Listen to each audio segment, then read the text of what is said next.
Então olha só, no assunto auxina, estamos falando agora como que a concentração de aia, como que a concentração de auxina influencia o crescimento de raízes, gemas laterais, do caule e o caule em si. Muito bem. O que a gente consegue observar é que a concentração de auxina, que é ótima para o crescimento maravilhoso do caule, não é tão favorável ao crescimento da gema lateral, muito menos da raiz. A raiz e as gemas, elas são, digamos, mais sensíveis. Elas atingem o crescimento máximo delas com concentrações de auxinas notavelmente menores.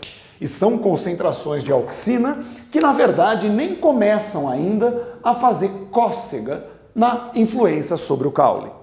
Quando está muito bom para a raiz ou quando está muito bom para a gema lateral, o caule ainda não é maravilhosamente estimulado. Em contrapartida, o teor que o caule adora é excessivo, é demais para a gema e para a raiz. Então, as partes, os órgãos vegetais respondem de forma diferente a determinada concentração de auxina. O que favorece um pode inibir o crescimento da outra parte. Por que isso é importante? Porque isso nos dá uma ideia, uma explicação muito lógica do que a gente chama de dominância apical. O que vem a ser a dominância apical? O nome sugere, É a dominância do ápice. Que ápice? Do caule, em relação às outras partes da planta. Pelo seguinte, imagine que você tem um vegetal aqui. Você tem um caule em crescimento, um caule jovem, tá? O meristema apical, que é a região que fica aqui no ápice, como o nome sugere, é uma das principais regiões produtoras, talvez a grande região produtora, de auxinas, de aia. Muito bem. É a gema apical. Não estou falando de gema lateral, estou falando de gema apical, que fica no ápice, na ponta deste caule.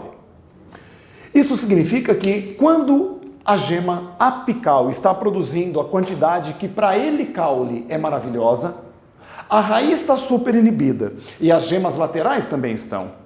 Se a gente representar as gemas laterais aqui, elas ainda estão dormentes, porque a grande produção de auxina pelo ápice acaba mantendo essas gemas laterais dormindinhas. Elas estão inativas, porque tem muita auxina sendo produzida.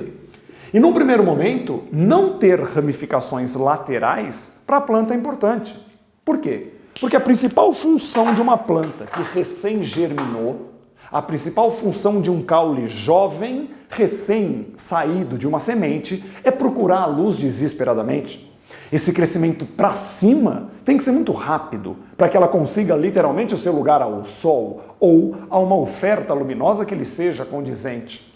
Agora, se ela ficar gastando energia e perdendo tempo para formar novos galhos, deixa para tentar cobrir uma área, uma superfície maior, quando você já tiver acessado a luz. Senão, você tem que subir reta, gastando energia para subir reto, e aí você vai se orientando em direção ao estímulo luminoso.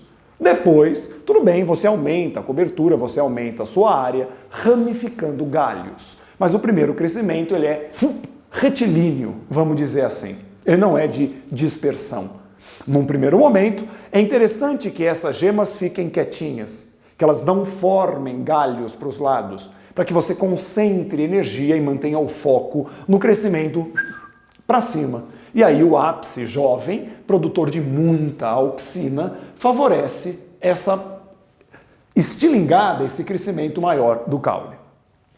Quando o caule vai envelhecendo, a própria produção apical de auxina vai diminuindo, porque de repente ele já chegou na luz que ele queria, a produção de auxina decresce e as gemas laterais que estavam dormentes saem da dormência.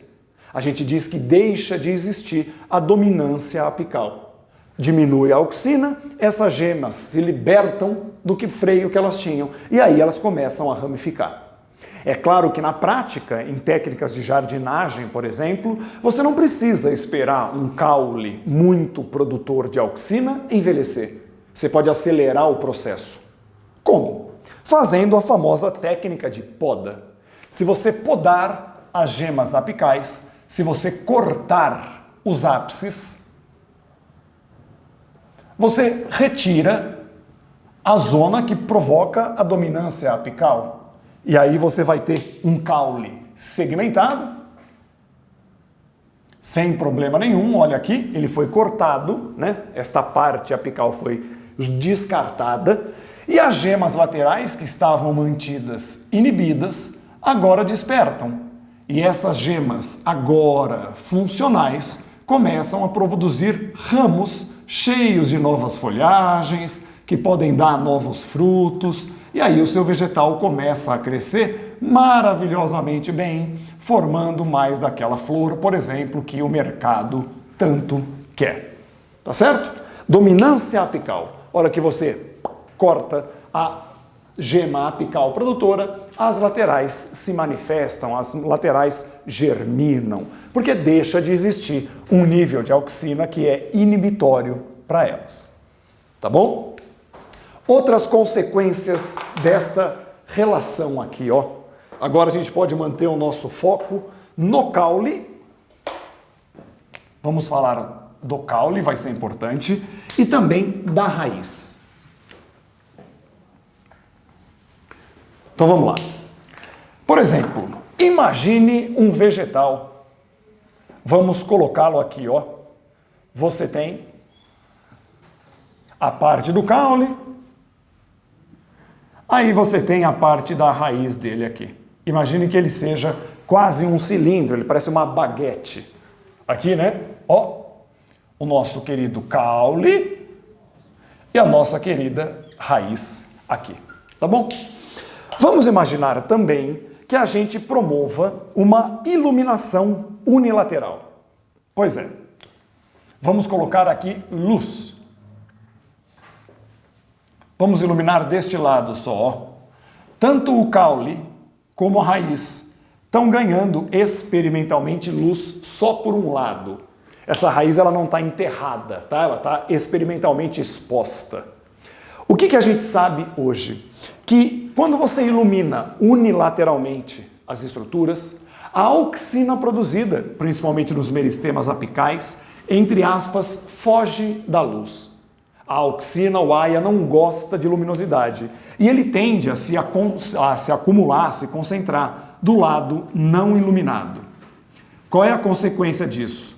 Que como você tem muita auxina acumulada no lado não iluminado, que tipo de resposta essa grande concentração de auxina vai promover tanto no caule como na raiz, né? Vamos pensar. Este lado do caule, que tem muita auxina, vai ser favorecido ou inibido a crescer? Só olha o gráfico. Níveis altos de auxina, concentrações elevadas, são ótimas para o caule. Então, este lado do caule vai crescer mais do que aquele. Qual é a consequência disso? Né? Que se este lado crescer mais do que aquele, gradativamente, esse caule enverga em direção ao estímulo luminoso, porque este lado acabou se distendendo mais do que o outro. Isso é bom por quê? Porque o caule agora está indo em direção à luz. E se ele vai em direção à luz, a planta está buscando a luz. Para quem precisa fazer fotossíntese, é interessante, né? Que se a luz esteja lá, o caule vire para lá. Se a luz estiver ali, o caule vira para lá. Então o caule persegue o estímulo luminoso, exatamente porque o lado não iluminado cresce mais. E por consequência, a planta enverga em direção à luz. A gente chama isso de fototropismo positivo, porque o caule vai em direção ao estímulo luminoso. Tropismo é movimento de curvatura. Foto, porque o estímulo é luminoso. Positivo, porque ele vai em direção ao estímulo, ele vai de encontro à luz. Agora, a raiz. Como que a raiz se comporta? O lado não iluminado tem mais auxina. Só que muita auxina Para a raiz não é bom, né? A raiz não gosta de muita auxina. Crescimentos maiores inibem, concentrações maiores, perdão, de auxina, inibem o crescimento da raiz. A consequência é que este lado não iluminado, que tem mais auxina, na raiz vai crescer menos do que o outro lado. Então, este lado da raiz cresce mais que aquele. Isso faz com que ela, raiz, se curve para o lado oposto. Este lado cresceu muito mais, muito mais alongado. Este aqui cresceu menos. É o oposto do caule. Lembrando que a luz está vindo daqui, a raiz foge da luz. Isso até é interessante, né? Porque um vegetal que tem que ir, a raiz que tem que ir para baixo da terra, procurar nutrientes e água, é interessante que não vá em direção à luz, né? Porque senão a raiz vai ficar saindo do solo toda hora. Ela tem que ir para baixo, então ela tem que fugir da luz, credo. E é o que a gente chama de fototropismo negativo, porque ela vai para o lado oposto. Então tá bom, vamos lá. Fototropismo negativo. A ideia é a mesma.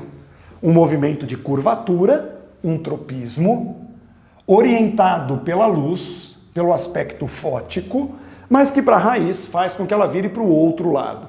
Então, é um fototropismo negativo. Claro que existem exceções. Existem raízes que são aéreas, por exemplo, raízes respiratórias. Existem caules que são subterrâneos, por exemplo, caules de armazenamento, como a batata inglesa, mas isso é ponto um pouco fora da curva. Perceba que quem decide para que lado o caule vira, para que lado a raiz vira, claro, é o estímulo no caso luminoso. Mas isso acaba interferindo na distribuição de aia. Muita aia no caule favorece o crescimento desse lado. Muita aia deste lado da raiz inibe esse crescimento. Aí o outro lado cresce mais. Hormônio é importante até para que os órgãos, raízes e caules, cumpram as suas funções. De modo geral, o caule tem que ir atrás da luz. Fototropismo positivo. A raiz tem que ir contra o estímulo luminoso. E aí é negativo o fototropismo. Tá certo? Uma outra consequência também dessa distribuição de auxina, só que agora é um outro tipo de tropismo. Ele não é orientado pela luz, ele é orientado muitas vezes pela gravidade. E aí também vai ficar mais fácil entender e vai ser um reforço disso que a gente está falando. Quer ver? Vamos imaginar que a gente coloque uma planta deitada agora. E a ideia é a mesma. A raiz e o caule. Aqui o caule, aqui a raiz. Mais uma vez parece uma baguete. Por estímulos ou por questões gravitacionais, agora, tanto no caule como na raiz, as moléculas de auxina se acumulam na face de baixo, né, virado para baixo, porque a gravidade as concentra aqui. Isso é normal. Só que, de novo, muita auxina desse lado, para o caule, é bom, porque o caule gosta muito de auxina. Então, esse lado do caule vai crescer mais do que aquele que tem menos hormônio. Na raiz, muita auxina aqui inibe o crescimento. A raiz não gosta de muita auxina. O outro lado é que vai crescer mais. Qual é a consequência disso? Que o caule, em questões gravitacionais, vai se curvar para lá, né? Ele tende a envergar para cima, porque este lado cresce mais do que aquele, enverga assim. Aqui é o contrário, este lado cresce mais que o outro, então faz a raiz se curvar para baixo. Mais uma vez, o caule vai para cima, vai para o ar, vai buscar luz. A raiz vai para baixo, tipicamente, vai procurar nutrientes e água no solo. Claro que o que a gente chama de geotropismo, que é o estímulo gravitacional, acontece junto com o fototropismo, né? Num ambiente natural, a mesma planta que é orientada pela luz está sofrendo o efeito da gravidade. Mas é mais uma forma de mostrar que a distribuição diferencial de auxina promove comportamentos de curva para um lado, curva para o outro, diferentes. A gente diz que o caule tem geotropismo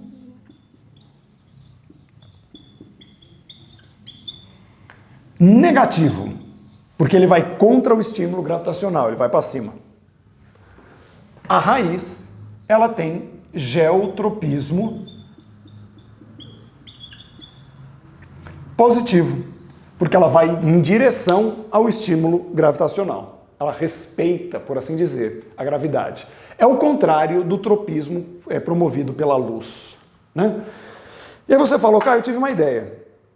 E se experimentalmente eu colocar uma planta na horizontal, dentro de um vaso, mas se eu ficar girando esse vaso no próprio eixo, permanentemente, de maneira lenta, mas manter esse vaso girando o tempo inteiro, o tempo inteiro, o tempo inteiro. Aí eu não consigo neutralizar o efeito da gravidade, porque eu fico redistribuindo a auxina o tempo inteiro? Consegue. Se experimentalmente você fizer isso, e isso já foi feito, porque não vai haver acúmulo em um único lado, afinal você está rotacionando permanentemente aquela planta, não vai existir tendência do caule subir nem da raiz descer. Então você vai ver que essa planta cresce reta. Só que isso é fake, isso é artificial. No ambiente natural, nenhuma planta fica rotacionando permanentemente no próprio eixo. Tá? Mas de maneira laboratorial você consegue, de fato, neutralizar essa distribuição diferente. Tá certo? Para a gente encerrar esse assunto, falamos então de tropismos, que são movimentos de curvatura, orientados pela luz ou pela gravidade. Outros movimentos existem, e aí eles não têm uma relação direta com a auxina. Eles têm relação com outros processos, por exemplo, turgescência das células, mas só para a gente escutar alguns outros nomes além dos tropismos. O que a gente chama de nastismo.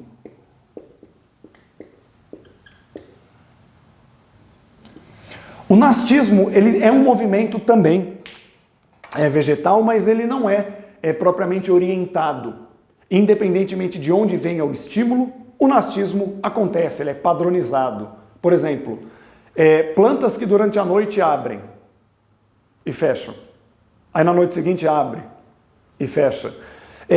Planta carnívora, que quando o inseto gruda, passa dentro dela, fecha aquelas folhas. Isso é um nastismo.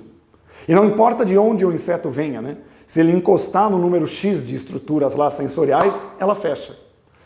Aquela planta dormideira, chamada também de preguiçosa, dorme-dorme, tem um monte de nome, mimosa, mimosinha, que você encosta, ela fecha os folíolos.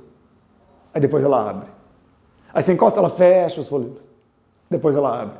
Tanto faz se você cutuca essa planta aqui, aqui, aqui ou aqui. A resposta não é a favor ou contra o estímulo, é sempre o mesmo. Fecha e depois abre. É um tipo de nastismo. Tá?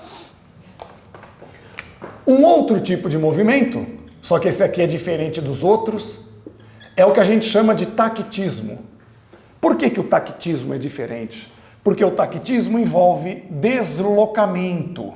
Veja, não estou falando curvatura, não estou falando fechamento de estruturas, estou falando de movimentação de fato. Caio, mas então algumas plantas podem se movimentar. Mas não é movimentar, você nunca vai ver um abacateiro correndo, não é isso. Mas, por exemplo, anterozoides, né? O gameta masculino, que em embriófitas e em epteridófitas é um gameta flagelado. De alguma forma química, ele é atraído pela oosfera, então a oosfera libera substâncias que atraem quimicamente o anterozoide, então ele se desloca até lá, e é por tactismo químico. Algas também, alguns protozoários fazem isso. Você ilumina de um lado, se elas são dotadas de estruturas de movimentação, elas vão para o outro ou vão para a luz. É orientado a favor ou contra o estímulo, mas é um movimento de deslocamento ativo, por assim dizer, não apenas curvatura. Tá? Legal saber esses nomes, mas até aproveitando a auxina, sempre muito importante, fiquem espertos mesmo com os tropismos. movimentos de curvatura que podem ser orientados pela luz, o fototropismo, ou pela gravidade, o geotropismo. Lembrando que nesses tropismos, a distribuição diferente de Aya é que decide a resposta do caule ou da raiz. Tá certo? Muito bom. De hormônios, estamos cobertos. Existe o caráter geral dos diferentes hormônios, mas muita atenção com a auxina. É isso. Um grande abraço e até a próxima.